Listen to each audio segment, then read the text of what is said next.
Well, welcome to another edition of Furry Fridays, Adopt a Pet segment here at Sue Online on TV. As always, I am with Laura, fantastic feline wrangler from the Humane Society, and she's brought with us two fantastic little kitties who are actually special needs kitties. So talk about Flip and Trip.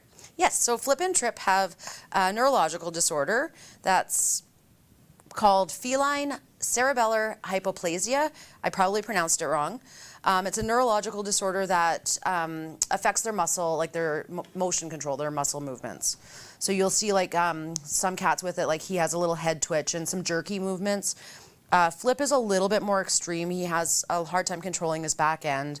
So he falls over sometimes if he's not focusing, things like that. Okay, so is this a condition that requires medication or anything like that? No, it's just a neurological disorder that they live with. It doesn't, as we talked about earlier, it doesn't progress. It doesn't get worse. It stays the same.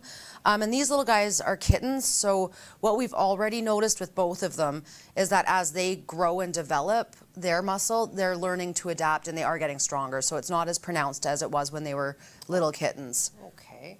And look at the little fuzzy ears. Oh, little nice kitties. Okay, so now with the adoption process, once again, you cannot just go in and see the kitties. You do have to fill out your application in advance.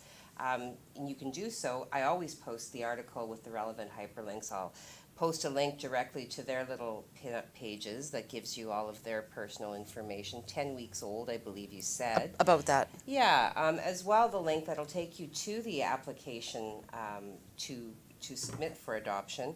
And once your application has been reviewed, you would then be contacted to arrange an interview with these two little kitties or another kitty of your choice, or a dog, or one of the other pets that you have. I've heard many stories, snakes and guinea pigs and birds, oh my. But yes, so that is the process. Alternatively, you could go to the site at 962 Second Line East and get the application in paper copy and do it that way. So available for adoption right now. Yes, we are, for these little guys, because they are special needs, definitely have to talk to your vet in advance. Okay.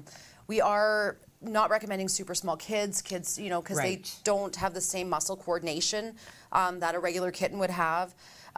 Large, you know, older kids probably would be fine. Okay. And for little Flip, just because he does have like a harder time, we don't really think stairs would be appropriate, unless, you know, it can be closed off sort of thing. Okay. So once again, not a progressive condition. What you see is largely what you get, and if anything, as they grow, what has been observed, the muscle coordination can be seen to improve somewhat. Yep. So lovely cats, even-tempered, beautiful little babies, certainly waiting to find their way into your heart and your home. So many other ways you can also support the Humane Society in this moment. You can choose to make a financial donation for which you will receive a charitable tax receipt. Or you could donate some food, some kibble, some wet food. Pate is the preferred choice. Towels and blankets right now because we still have a high population. Okay, towels and blankets, high population.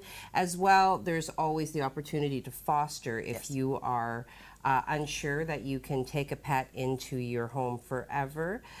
You can certainly help out with the extra populations as they present. So, well, Laura, it is always a delight. I always love it when you bring cats because I am a cat person, but the dogs have all been delightful as well. So thank you so much. Thank you, Flip and Trip. And you can look for that article later today. Thank you for watching, and we will be back next week with another edition of Furry Fridays.